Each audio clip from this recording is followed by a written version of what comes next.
in the city and I'm lurking some secure. If the brothers on the field, then I think you know the word. All the whiskey in the luggage and it's going to my third. Everybody in the area ain't messing with the herd.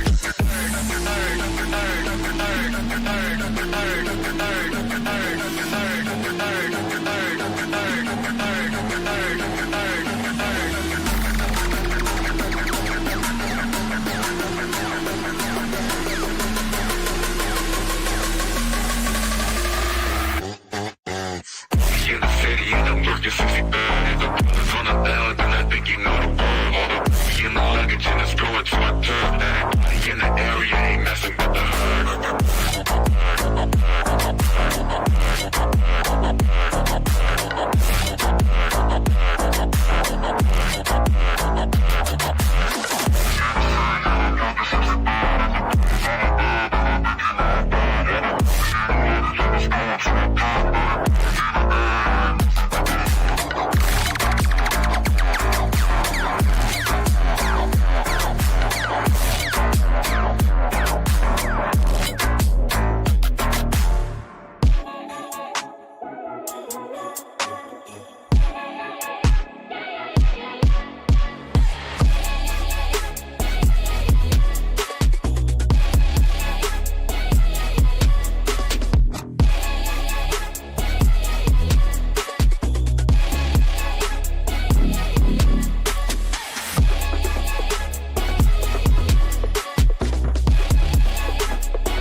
it's time for the Commissioner's Corner.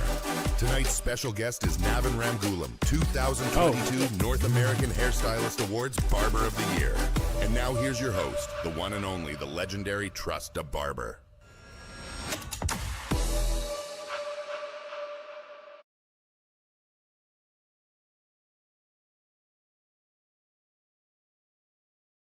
Trust the barber. Sometimes when you hire these new techs, guess what? They're new, so they don't do what they're supposed to do.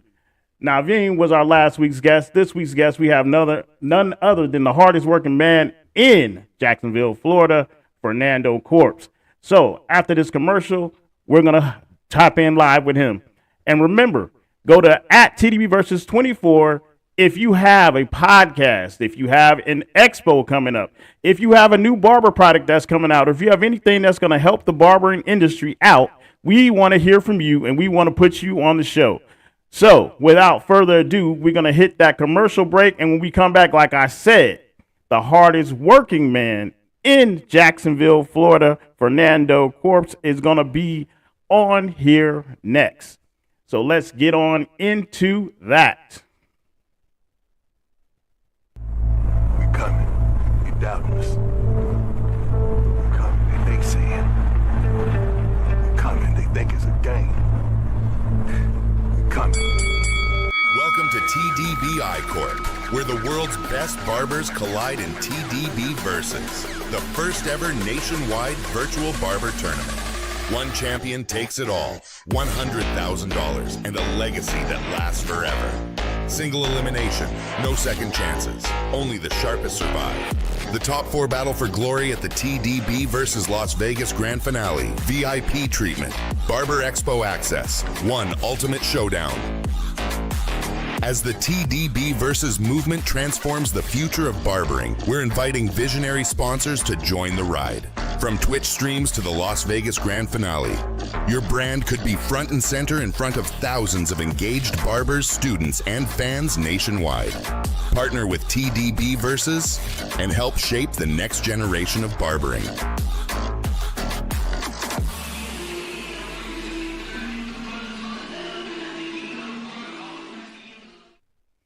What drives a man to pick up the clippers and build a legacy?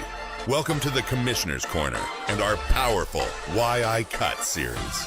Tonight we go to Jacksonville, Florida to sit down with a true architect of the game. For over 15 years, he's been a master barber, a visionary CEO, and a force for community change. He is the founder of Fade & Combs, the creator of the Jax Elite Expo, and an educator shaping the industry's future. So get ready for an unfiltered conversation on passion, purpose, and the craft. This is Why I Cut with the one and only Fernando Corps. Let's get into it. What's going down, my guy? What's going down? What's going on, man? Hey, nothing much. We so Doing happy good, that doing good. We happy we took time out of your busy schedule. We know you pressed for time and it's a busy schedule today, but we appreciate you coming on the show. Being a Jacksonville, are you a Jacksonville native? You from Jacksonville? Well, I was originally born in Puerto Rico, but okay. Yeah, I consider myself a Duval Rican. I've been here for 17 years, man. I like that, Duval Rican. Hey, shout out to my homeboy Easy, who says Duval. You know, the chant that everybody yells out around there. Yeah, he told me to tell you what's up. I guess you're doing big things out there. Well, I'm trying, man. We're working hard. By the grace of God, we are doing big things. Thank God. Okay. So we're going to get into this real quick. Tell us how many shops do you have now and what promoted you to open those shops up? So actually, at my best time, I have 4 shops. I actually just successfully exited my business. So not a lot of people know, but I exited my business. So right now, what I'm trying to focus more is on education. So opening a barber school, hopefully a beauty school as well, and teaching the industry how to open, scale, and exit a business successfully. That's what I'm on right now. Okay, that's big things right there. So will you still be doing the expo or just solely focus on the educational portion? Yeah, I'm gonna be doing the expo. I don't know how exactly that's gonna go. To be honest, just in case nobody knows, really, the first thing in my life right now is just having my Lord and Savior Jesus Christ first. So I'm trying to get my relationship with Him right, trying to get my relationship with my family, because I mean, as y'all know, it when you're a business owner, a lot of things happen, and I think that I stopped doing some of the things that really matter, which is having Jesus as my Lord and Savior in my life. So that's what I'm focused on right now. Whatever else comes after can come after. I believe that I'm not the owner of the things that I got. The Lord is, and whatever He pleases to give me, He's gonna continue to bless me with that. So that's all that matters in my life right now. Hey, those are the most important words that have ever been spoken on this podcast. Because when you put God first, whatever He has for you, that's the Yeah. blessing and everything. So, because we don't do it for us, Yes, sir. whatever you touch, it's actually for Him. To bring more people Yeah. onto Him. So I like what you're doing, man. So Amen. Amen. thank you, brother. How important is, having said what you said, how important is work-life balance as being a barber and an entrepreneur? Well, to be honest, let me give you a little bit of history, so you can understand and that question, and I could elaborate that question a little bit more. So I've been working as a barber since I was 13 years old. I was full time in a barbershop at 15, and wow. at 15, my mom gets diagnosed with cancer. My mom passes when I'm 18, right when I get my barber's license. So I've been working as a barber for 17 years, even though I'm 30 years old. Right. So it's very important. But a lot of people think it goes side to side, but sometimes work is gonna be a little bit higher, family is gonna be a little bit higher. I think that the importance is to always have God first, number one in your life, and then communicating that with your spouse or your family to make sure that, hey, we need to focus on opening the business and doing that a little bit more. So it's very important to have a communication with God and with your family, because sometimes you need to work a little bit harder on business, but it's extremely important, because why does it matter that you have a business, that you have a lot of money, but you lose your salvation? So I think that if God gave you your business, keeping Him first is super important. I feel like a lot of people, especially when we open a business, we make a lot of time to study the business, to go to a lot of seminars. We might start going to the gym. We spend a lot of time at the gym, but like, what are we doing as Christians as well to get better? And get in sync with God, so our business can go better. So I feel like a lot of us get attached or start thinking a lot about work-life balance, and what we really should focus on is just having the Lord, God in our life first, and everything else is gonna play out. So that's what I'm living by. That's what has worked for me, and that's what I do, and everything else works out, to be honest. All right. So the important thing to take from that is God first, family second, Yeah. and business third. In that order. Yeah, for sure. Exactly. In that order. I mean, I feel if you have God and you have your family, everything else is gonna play out, right? Like, let's say if for some reason God just leaves because you're not close to God, or your family leave, you're gonna be depressed. You're not gonna be to your best, potential, and your business is gonna fail. So I think that that's a big support system, having God in your family, and then your business is gonna run good. So I truly believe that that's how it goes. And how do you incorporate that into your business? Because let's say you have people of different opinions. How do you incorporate that where it's you're not forcing anything on anybody, but you're letting it be known that this is how we do, and this is what we stand for here? I mean, I think that we could share Jesus and not be disrespectful with people, right? I respect everybody. I'm not gonna force this down their throat, but at the end of the day, I'm gonna speak why I have been successful, right? I think that when my mother passed, I spent a lot of time, trying to make people feel the pain that I had, and it's a wrong thing to do, right? So I think that the best way for you to tell that to people without actually hurting them is speaking through your testimony, right? Which is your life. So I feel that a lot of people will follow me because we have created a good brand. We have made an honest brand.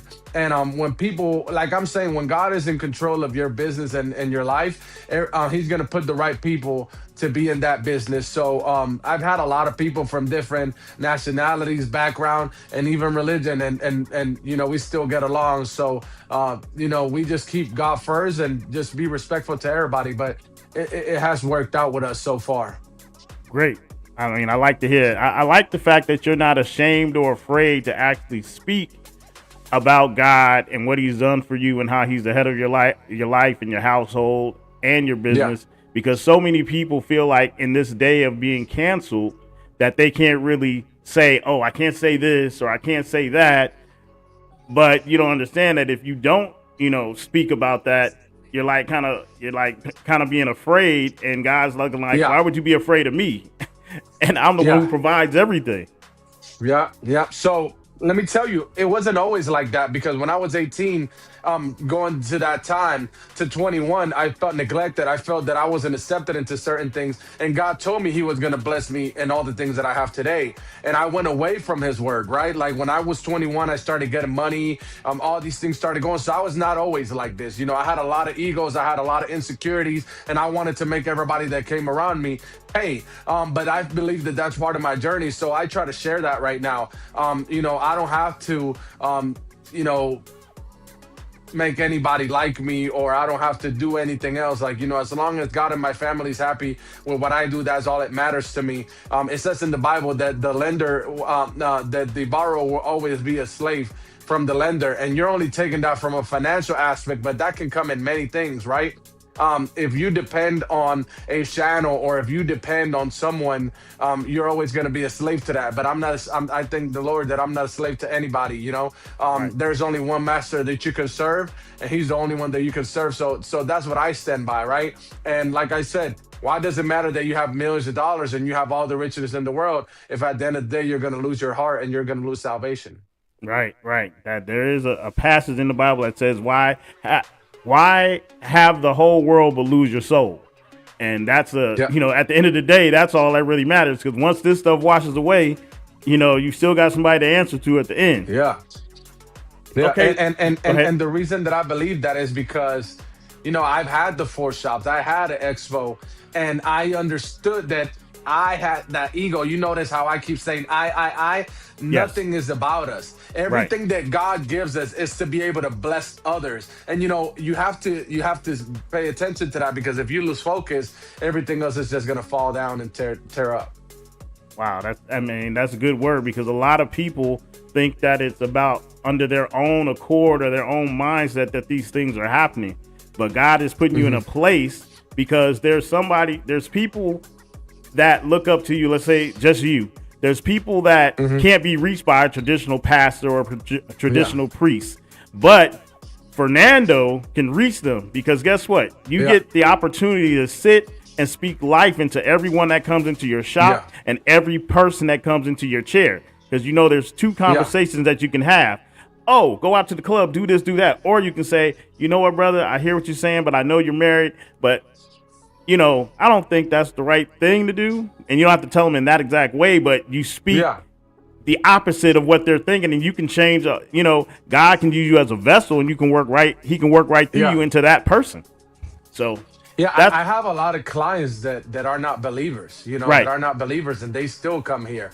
But I can only tell you what I felt and what I've experienced. When I lost the person that I loved the most in my life, which was my mother, I kind of lost a sense of love. So I didn't understood what love meant. So I couldn't love my wife. I couldn't love the people around me. I couldn't have a relationship with my father because I was working so hard that I lost focus on who I really was, And then you add money into that, and then you add women into that, because I was being also a womanizer, and these things get you away from the purpose that God has. So the reason that I'm telling you this today is not because I've been perfect. It's because I have not been perfect, and I've walked away from the purpose of God at my highest level, and I felt empty. So I understand that everything that I have is not mine. God was willing to give it to me so I can bless others. This here is very powerful. We're not only here to charge $100, $200. It's good to charge money. It's good for you to put a price for what you do. But at the end of the day, if people in your chair are dying, not only physically but spiritually, who are you as a person? We are not valued, or we don't make ourselves bigger because of the followers that we have, but the fruit that we give out. So Right. why does it matter if you're cutting people, but you don't have no integrity and people cannot respect you? So that's just what I'm living by right now. Hey, that's powerful. When I was coming up, I had the person who taught me how to cut hair actually was a deacon at my church, and he told me Yeah. this way back when I was 15. Well, really when I was 11, and he told me when you Yeah. get into this game, you have the power to speak life or you have the power to speak death into everyone that comes in your chair. And he said, always choose to speak life because that's the platform that God has given you to speak his word. 'Cause Yeah. I come from a family of bishops and pastors and all that stuff, but I didn't want to be in the pulpit. He said, well, you Yeah. don't have to do that. You get to speak to people every day and share his word and all that every single day. So make sure you do it. And even now, man, this is your ministry, right? This is the Yes, way sir. that you reach out to people. This is the way. So, I mean, I don't want to sit here and sound like I'm perfect, not right. I don't want to sit Right. here and tell you that I've done everything right. In fact, what I want to tell you is that I haven't done everything right, and because I haven't, I get to be humbled, and it's kind of ironic because when you humble yourself before God, that's when He will exalt you. So, every day I just try to tell God, God, I don't have it all figured out. Just use me as you please. So that's the person that I want to be right now. And let God use me every single day. Hey, I love that. I love that. I'm gonna just transition here a little bit because I have Yeah, to pick your brain because you did some fantastic sure. things out here. Please tell me how your expo came about, and tell me how hard it was to actually get it up and running and going. Yeah. So when I was, man, I think I was like in my early 20s, probably 22, 23, 21 to 23, around that time. I went to my first, okay, it was in 2019. I went Okay. to my first CT Barber Expo, which it was in Connecticut. It is known as the biggest barber expo in the world. And I mean, that's when my everything started opening up and I started seeing how big the barbering industry is. So when I started seeing that, I was like, man, we have mad talent in Jacksonville and we're really not showing it. We're really not, giving exposure to us. So what I did as soon as I got back, there was one day that I was slow in the barbershop and I was like, man, I'm just gonna start driving and look for a hotel. And there was a new hotel in Town Center. It was the Hyatt Place, and I just decided to do that there. And I think that our hard work and of traveling, of connecting with people, and doing right by people is what has gotten us to this level, right? And I think that Jackson Elite Expo is not only a barber and beauty expo no more. We have become an expo that helps people to learn about finance, to learn how to invest, to learn how to buy a home, or to even give them the tools or the people to be able to do those things. I mean, this year we had an area that painted kids' faces. We gave out school supplies. We got free haircuts. So, like I'm saying, the goal is not to only make money and to grow expos and barbershop, but the goal is to also help the community that we serve. Right. And I was on another panel and they were talking about that the things that you just said are the key things that are really missing at expos. Most people who come to expos have the skills and talent to cut hair, but they don't have the Yeah. skills to open a business, sustain a business, or pay their taxes properly, or Yeah. understand customer service or CSM, or understand how to even hire barbers or train them so that they can become professional. And that's why I like Yeah. what you said, that you've added that part to yours, which gives it so much more substance. Well, the reality is that I guess social media has been good, but it has also hurt the industry because a lot of these kids see, how much money barbers can make now. Some barbers have become even celebrities but the reality is that they don't see the process that it took them to get to that level. You know, the seminars that they have to do, the around of the amount of mess ups that they had to do to get to that level. So, you know, something that I haven't said that I'm gonna say here first, that's what we're really focused on, right? A lot of people has asked me, how were you able to open 4 barbershops at such a young age and stuff. So I'm gonna teach people, and not only teach them, but we're gonna give them actual contacts and actual blueprints on how to do this, right? Because a lot of people think that, oh, I'm self-employed, but you come at every single time, but then you're questioning the owner of the barbershop because he's not marketing. In reality, if you think you're self-employed, but you're fighting with the owner of the shop to market yourself, you're really not self-employed. No. You're still counting on the owner of the shop. So I'm gonna teach you a system, right? And this system is not only gonna come from barbershop owners. This is gonna come from multiple clients that I've had that have exited their business at $50 million, $100 million, even $1 billion. So I'm gonna teach you what was their strategy to open a business, to legally operate it. What is a operation agreement?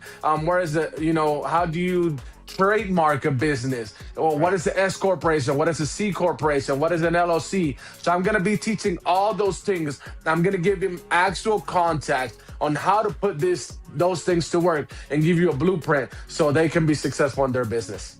Hey, that's awesome, because that's what's missing. People think that you go from cutting hair to automatic, oh, I'm going to go get a building. But then you don't understand, what is a tenant lease agreement? How long should you get the lease for? What about there's certain things in that lease that you have to negotiate, and you just go in there trying to sign a lease, and you know it doesn't work. You can't. The same lease you can sign in a little shopping plaza is not the same lease you sign in a plaza with a Walmart as an anchor. There's different things that are involved in that. Or if you're in a mall, there's all those are different. Let me add to that. A lot of barbers think that whenever you go up on rent, it's just because you want to go up on rent. No. Did you know that the minimum lease agreement that you have to do is for 5 years, and they're going to go up 3% each year? So let me tell you something. If I'm charging you $200 for a booth rent, and I make X amount of revenue and I make X amount of profits, well, next year, I'm either gonna have to sell more products or I'm gonna have to up the rent. So understanding those numbers is super important, because a lot of people say, oh, I make $1,000 profit. No, man, you're working your way out of your business. So I feel like a lot of barbershop owners are letting barbers run their business, and that's why a lot of these businesses are failing. Exactly. You're exactly right about that. Let me ask you a question, speaking on barbershops. Do you think it's better to have a booth rent shop or a commission-based shop, as far as a business owner standpoint, not from your barber's standpoint, but as a business person? All right. So as a business person, it's a lot better to have a commission shop. I'm gonna tell you this. I have 4 barbershops. The only barbershop that I was able to operate and make great amount of profit was in my first shop. And I'm gonna tell you why. You know, it's very easy to find 6 to even 10 barbers that are super good at what they do. You know, I'm telling you about cutting hair, being here on time, and being professionals at what they do. Now, when you grow your business or you expand your business, you're going to notice that it's not easy to find 50 people and replicate what you did on your first business. Right. It's not easy because not a lot of barbers have financial literacy, so they don't know how much they're going to charge. They don't know how to do a proper haircut and stuff. And what you notice in a lot of those things is that even when you get to Saturday, they don't even have their booth rent because they have already spent their whole money. So as a business owner, I think it's better to do commission, because now you could put a system in play where you're going to teach this person how to scale. You can give them benefits. So now they're working for something. They're not just there waiting or trying to wait for somebody to come get a haircut, right? If you make more money, it's going to give me an opportunity to be able to invest more in marketing. You're going to get more walk-ins and stuff like that. And in reality, there's one reason why you open a business. You open a business to make money. If you cannot make money, you cannot keep the business afloat. So, the reality is that it's better commission. A lot of barbers don't want to hear it, but sometimes you have to get uncomfortable. You have to get comfortable feeling uncomfortable. So the reality is that a lot of barbers don't have it figured out, and they want to impose their rules, but they have nothing in the game to really say that or to argue that. Right. Really, they don't have anything to lose. That's what they don't understand. Yeah. You come in, make your money, and you can pack your tools up and you can leave. But when Yeah. you have other people that's responsible for you opening those doors, the internet must stay on, the lights must stay on, the water must be running. Yeah. The whatever paid ads you're using to bring customers into the business, all that's coming out of your so-called profit that you're making. Yeah. And they don't understand that. They just know about their booth. When you open a business, I tell people, if your number is $30,000, time it by 2 or even 3 times, because there's a lot of things that happen when you break them walls. There's a lot of wiring that comes that you didn't know about. There's a lot of plumbing that you did not know about. So now that your startup cost is going to be a lot more.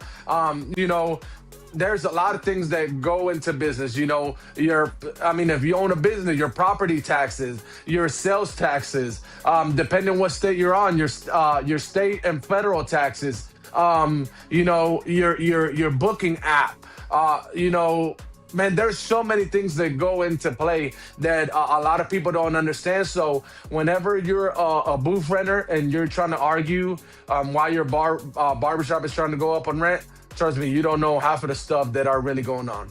Right. And they always think that you as the owner, you're just this balling out person, and they don't understand you might just be breaking even to keep them doors open, especially if you're in a nicer part of town and stuff.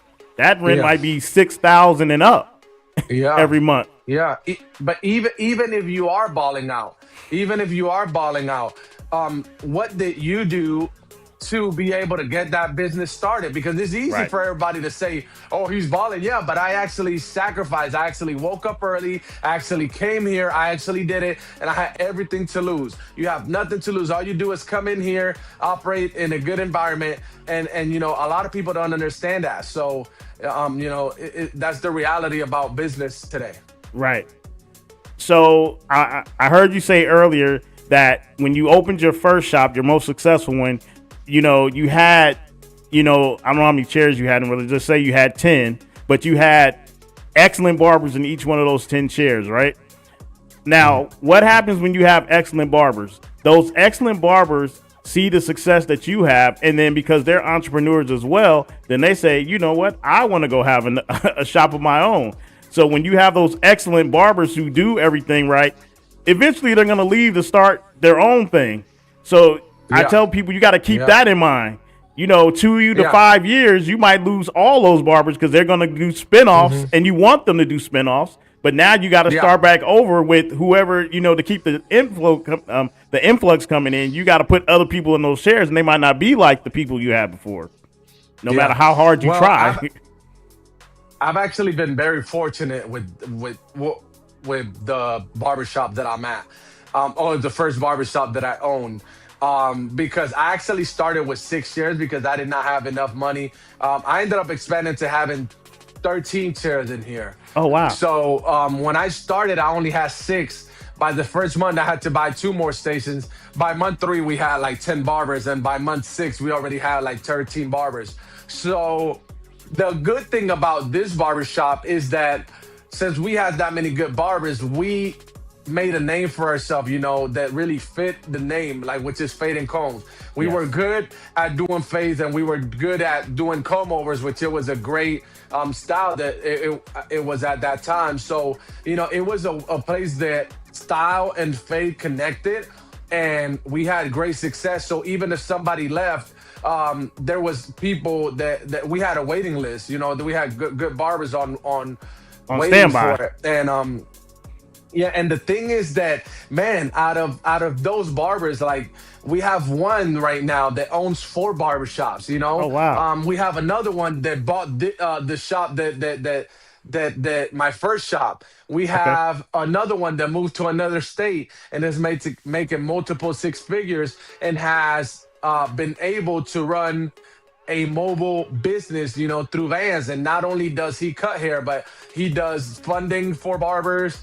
He helps them get their van. We had another barber that moved to Connecticut, opened another barbershop, and all these guys are under their 30s. So what Wow. I'm trying to tell you is that, and again, we go to the fruit. Why does it matter if you have a barbershop, but everybody else that left never did anything? So we have about 5 guys that have done really, really good in business because they have worked, they have put our system in place, and they have also put their system in place. So that's what really speaks highly of a person in a barbershop, right? That you can Yes. have that many that many hard hitters and really continue to be successful. So I take a lot of pride in that. They're great barbers. Not only are they great barbers, that they're even better people. So our system has worked, and we've been very fortunate in that aspect of the word. Hey, what they say, you only become a success when you have successors, and it seems like you have quite a few of them, and you're gonna spawn Yeah. off a lot more with your educational. How soon is it before your educational course or the school and all that stuff comes into play? So before I say that, I actually have good relationship with all of these guys that I just mentioned. So Yes, it's sir. not like they just left and they're my enemies. We Right. sit down, we have dinner, we talk a lot. Actually, a couple of them are gonna be part of the course that I'm putting out. So I'm thinking that I'm gonna have a live educational seminar around February. I haven't gotten the date yet, but the goal is to also do an online course as well. So I'm still studying those things out. What I can tell people, if you want to have more information, stay connected with me through social media. In in my Instagram at Nando Corps or my Facebook at Fernando Corps, and I'm gonna give all the information right there. Okay, yeah, because I'm definitely want to tap in with that because that's the most important piece that I feel is missing with barbers today. All they think they have to do is a fade. I can fade, I'm gonna get the Yeah. world. That's one part of it, but Yeah. there's so many. That's like 20%, but there's a whole nother 80% you need to grab for. The good thing about this course is that we're gonna have low prices and high prices. Now, there's gonna be a big difference. If you are one of those high ticket holders, you're actually gonna have master classes and workshop with people that actually are very successful in business. These are not just people that are making $50,000 a year. No, these are people that are making 50, 100, 200, even $1 billion a year. They're actually client of mine. They have taught me how to scale a business, how to exit a business, and how to also speak whenever you're talking to someone. Because a lot of people is like, "Oh, I got rid of my business or I sold my business." No, change the wording whenever you're gonna present a business opportunity or a business proposition to someone, because that's really what's gonna tell if you're either gonna make that deal go through or not. So, stay tuned because I'm still trying to put it all together because this is not just something that you can just make up. This is something that takes time. You have to think through it and it costs a lot of money, but I'm going to actually give it at a fraction of the cost that what anybody else is going to give it to you out there. There's a lot of business, shows or a lot of business, seminars out there, but there is not a lot of business seminars or a lot of business conventions that cater to barbers or even stylists. Right. Well, here's what I'll tell people. If you've heard the first part of this interview where Fernando said you got to keep God first, there's a lot of businesses out there, and I don't speak bad on nobody else's business, but if you have a person who's telling you that God is using him as a vessel, you might want to tap into that, whatever he's giving out, because that means he's went to God first and God is giving him the vision, and then he's going to give him the provision to supply that.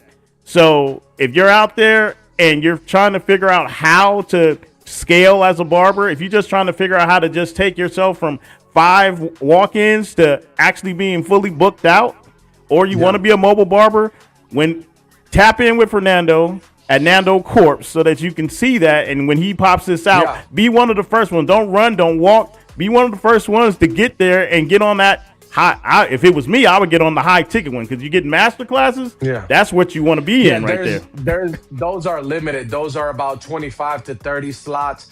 But you know, people think, oh, this is just another class. No, no, no, no. This is a class that is going to teach you how to run your business, because a lot of people think that in order for you to have a business, you got to have a building. No, if you cannot operate a barber chair and be 80 to 90% booked on your barber chair with a booth rental and not be late, you cannot operate a business. So I'm going to teach you how to operate a business within a business, right? We're going to teach you how to book appointments, how to be 80 to 90%, how to market yourself, how to scale to own a barbershop, how to get barbers, how to get more clients for a whole barbershop. Because there's a difference on you getting clients for you than getting clients for a whole barbershop. Exactly. We're going to teach you how to get multiple companies and multiple locations. We're going to teach you how to, what is an LLC, how to invest, how to do crypto through your retirement account. We're going to teach you all these things. We're going to give you a blueprint, and we're going to give you actual contacts that you can put those things in play. Hey, Nando, you're doing great things. Before I let you go here, because I know you have to go, we always ask this question at the end, because if you saw in the commercial, we're doing a $100,000 nationwide virtual barber tournament. Yeah. So we always ask our guests before they leave, what could you do with an extra $100,000? Well, the first thing that I'll do if I get $100,000, I'm definitely going to go on my knees and go to prayer. Because let me tell you something. If there's one thing the enemy wants you to do, it's to stay off your knees so God does not give you the victory. So the first thing that you need to do is get a clear understanding on who you are as a person and what you're going to do with that money, right? Because I'm going to tell you, when I had my first 100,000, it seems like a lot of money, but I blew through it. So, I would definitely invest probably into properties, into business, and also try to bring people to the kingdom of Jesus, and also try to tell them my story to be able to support them. But is a lot of businesses out there. There's a lot of crypto gurus. There's a lot of people that are invested in real estate. I stick to what I know, which is barbering and real estate, but definitely have a mentor. A lot of people don't have a lot of mentors. A lot of people don't ask a lot of questions. So just surround yourself with people that are actually going to add to you and not take from you. Hey, that's an excellent word. We're going to let you get up out of here because we have to go on to the next segment. But we appreciate you. Hey, if you guys out there and you're barbers, you can be young, you can be old, you can be in the middle of your career. If you're looking for someone who can mentor or who has a definite program that's a humble guy who's going to help you out, you see him right here. Fernando Corps at Nando Corps on Instagram. You're going to hit him up. We definitely appreciate you coming out today. And we know you're pressed for time, so we're going to let you get up out of here. But we definitely appreciate you, man. God bless. Stay blessed, brother. Yeah. All right, brother. Time for another episode of TDBV Visits, where we take you around the country to visit some of the unique barbershops, barber supply companies, barber tool manufacturers, barber schools, and Barber Expos. On this week's episode, Tommy Bryson is breaking down the numbers. From a $10,000 startup and managing monthly expenses to the potential for over $5,000 a month in profit with a full shop. Is a subscription model the future? Find out the real blueprint next. All right, guys, so another day, another business. And this business is actually one of my favorites because it's something that all of us guys can actually relate to. And it's actually a barbershop. Ever since I was a kid, I've been going to barbershops. And I've always thought about it, like, for example, like, how much does it actually cost to actually start a barbershop, to actually get people there, to actually work for you? And by the way, have you ever noticed that there's like this unspoken of like loyalty program in a barbershop? For example, like the only time I've ever changed barbers is like when I literally moved from like country to country or location to location, like never else. Like I've had the same barbershop now since I've been in this spot for like 4 or 5 years now, and before that I had the same barbershop, I had the same barber for around 12 years. So it's pretty much crazy. Like there's this loyalty program within a barbershop that once it's established, it's impossible to get broken. So that's something that I like about this business also. So today we're going to talk about how to start a barbershop, but not just how to start a barbershop, of course, but actually the startup cost of starting a barbershop, the expenses, the profits, and also the challenges that a person might face when it comes to starting a barbershop. And you can tell, guys, that I'm very excited about this video because this is something I'm actually very interested in. not like all these other apps. Like I was getting tired of doing that routine. But let's get right into it, right? So now the startup cost for this business is a little bit more like kind of weird, you know what I'm saying? Because there's a lot of ways to actually go about it, and there's multiple ways with multiple benefits, right? So here's the first thing that I actually want to talk about, right? There's a way to actually buy a barbershop that's already like fully furnished, already like has the entire location established, and it's basically like this, right? Say for example, my name is Tommy. This other person's name is say Miguel, right? Miguel has his barbershop. He's been there for 15 years and now he's ready to retire. So he tells me, well, Tommy, I'm trying to sell this barbershop. And I say, Miguel, awesome. How can I buy it from you? He tells me, well, Tommy, I'm selling it for $65,000, and usually it can range between $10 all the way to $150,000, depending on the barbershop, depending on the employees, and depending on the whole business and location and everything like that. And here's why it costs so much money, right? Because Miguel worked for 15 years building the location. He has all the materials, all the chairs, all the employees, all the business, everything intact, and all you literally have to do is come in, buy it from him, and then negotiate the lease with the landowner, and then pay the deposit or whatever, and then you're in the spot, but everything is already running. The only thing that's different is you're the new component, and it might be something like, oh my gosh, it's a new guy, he's a new boss, blah blah blah. But if you know how to deal with people and you know how to manage people, like you get along just fine. So that's one way of actually buying a barbershop that's fully furnished. Now the second way of actually buying it, by the way, the startup cost of doing it like that is like between $10 to literally $150,000, depending on how much money you're willing to spend and how much money you're actually willing to negotiate with that person, depending on the location of the barbershop. Now the second way to actually do this, you're probably thinking about this already, right? Is actually just like renting a place and actually putting a barbershop in there and actually establishing it yourself. Now you're probably telling me, Tommy, this would be a better idea because guess what? I only have to pay the rent deposit, maybe like $2,000 for 3 months, that's $6,000, and then plus like all the materials. By the way, each chair for like a barbershop is between $400 all the way up to $1,000, even $1,200, even $3,000, $4,000, $5,000, depending on how fancy you want to be. So in this case, right, since you want to start your own barbershop, here's the thing, right? So in this case, if you want to start your own barbershop and you actually want to do everything from the beginning, let's talk about it, right? And let's do the math, because you guys know I like to do the math. So you're starting a new location, the rent is going to be like maybe $2,000. You're actually going to have to pay a 3 month deposit, so that's times 3. Well, $6,000, right? So that's the out-of-pocket cost. Now you have to buy the chairs. Depending on how large the location is, I'm assuming that if you live in New York and you're paying $2,000, maybe the location can only fit like maybe like, let's say 8 chairs, maybe 6 chairs. I'm being generous when I say 8 chairs, right? 8 chairs. The average chair, and by the way, all the information is down in the description below, so you don't have to go on Google and search all this stuff. I always make sure I do this for your convenience. And each chair is around $475 plus shipping is like $100, right? So let's say $575 per chair times $575 per chair, and yeah, so it's 6 times 575. That's $3,450 on the chairs, right? You're probably telling me, all right, Tommy, that's about it, right? Well, no. Remember the $6,000 I told you about that you're actually doing? And remember that you have to put mirrors everywhere. You're gonna have to put flooring. You have to put like seats. You're gonna put fans. You're gonna put lights and all this fancy stuff. So let's just add another $10,000, $20,000. Let's do 20, right? So let's add like $10,000 just for mirrors and stuff. Like no, it's not gonna be that expensive. Let's say $15,000, right? $15,000. So the cost comes out to be $24,000, right? It means that you're saving around $60,000 or all the way up to $110,000 if you're not like buying it from somebody else. Now here's how this might not be the best idea.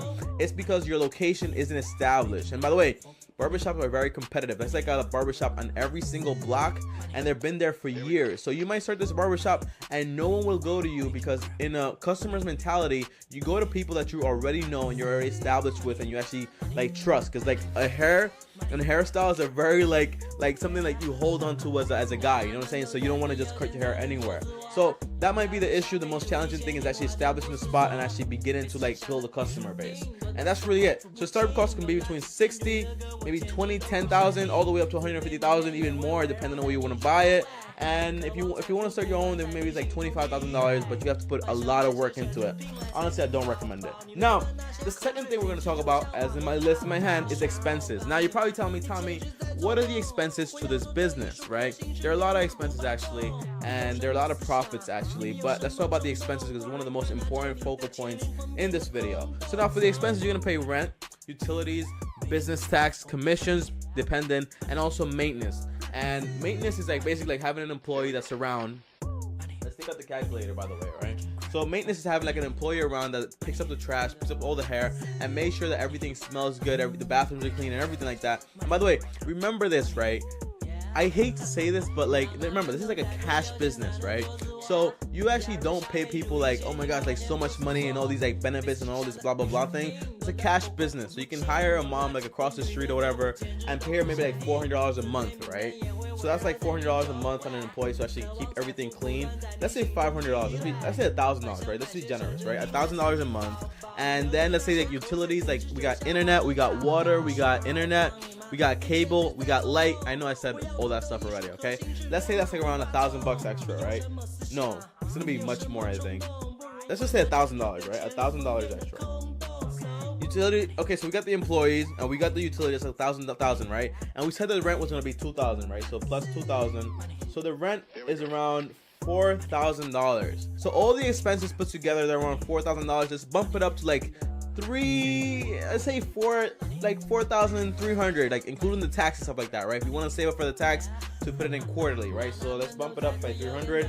So this is expenses, right? $4,300. It's not that much, and I know what you think. It's not that much, and it really isn't. But now let's talk about. Oh, by the way, you also have to include trash pickups. Because you have to pay trash, you have to pay trash companies to actually pick up the trash because you're a business. Just add like another $50 a month or whatever. So that's $4,350. It's not that bad, right? Not that bad, not that bad. Now, let's talk about the profit. So save that number in your head or write it down somewhere. I'm personally gonna write it down. So that's $4,350 for the expenses in my hand.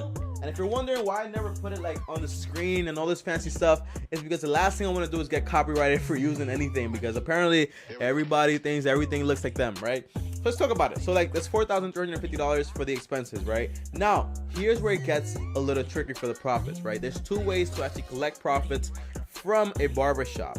Now you have employees, right? But they're not really employees. It's like having like an Uber, right? Uber has employees, but they're not really employees. They work on a 1099. It means that they're self-employed and they do whatever they want to do, and there's contracting and they just use the service. So in reality, you have a barbershop, and then barbers come in and they use the location to actually perform their jobs. What does this mean, Tommy? It means that if I want to be a barber, I can go there, I can rent out. It's kind of called like a sublease, but it's not really a sublease, right? So a sublease is like when you rent something out like of a specific space, like you just rent a small portion to someone and then they're responsible for anything that happens in that small portion. So for example, right, I'm a barber, I want to be a barber, I go to the barber shop and I say, hey, I want to be a barber, I'm tired of saying barber, and can you rent out this space for me, right? And they say, okay, I'm gonna rent you this chair. So the chair, they're gonna rent it for you between, by the way, in New York it's between $220 to $150 if you're just starting out. So if you're a beginner and it's your first time, they're gonna charge you like $150. Why? Because you're just starting out and you actually need to make a client base. Once you start making your clients, you start cutting hair, you start getting friendly with people, you have your clients that bump it up to $220. Now let's do the math, right? So if you're just starting out and you can only fit like 8 people, like 8 chairs in this location, like we said before, let's do 8 times 150. That's $1,200 a month, right? I mean a week. We times that by 4, and that's $4,800 in profits. Now, what does this mean, Tommy? It means that after you minus everything, that's, let's see, yeah, right. So after you minus all the expenses, which is $4,350, now you just made a profit of $450, right? We divide that by 4. That means that your total profit is like around $112 every single week. Now you're probably telling me, Tommy, are you BSing me? Are you telling me that I'm gonna invest so much money and I'm gonna just only earn like $100 a week? No, that's not what I'm saying. I'm saying that because you're just starting out, it is gonna work like that. Remember, guys, every single business has a period when it's just growing in the beginning. So that first year is gonna be your establishing year, but after that, you're actually gonna make much more money. And let's do the math, right?